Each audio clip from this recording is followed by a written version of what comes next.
ತಂದೇನು ಪಿಸು ಮಾತು ಜೇಬಲ್ಲಿ, ಕಂಡೇನು ಹಸಿ ಮಿಂಚು ಕಣ್ಣಲ್ಲಿ, ಬಂದೇನು ತುಸು ದೂರ ಜೊತೆಯಲ್ಲಿ, ಮರೆತು ಮೈಮನ ನಿನ್ನ ಬೆರಳು ಹಿಡಿದು ನಾನು ನೀರ ಮೇಲೆ ಬರೆಯಲೇನು.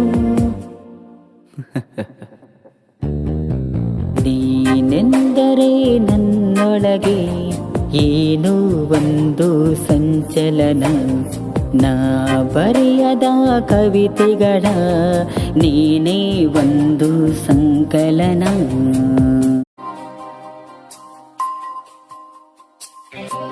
ತಂದೇನು ಪಿಸು ಮಾತು ಜೇಬಲ್ಲಿ, ಕಂಡೇನು ಹಸಿ ಮಿಂಚು ಕಣ್ಣಲ್ಲಿ, ಬಂದೇನು ತುಸು ದೂರ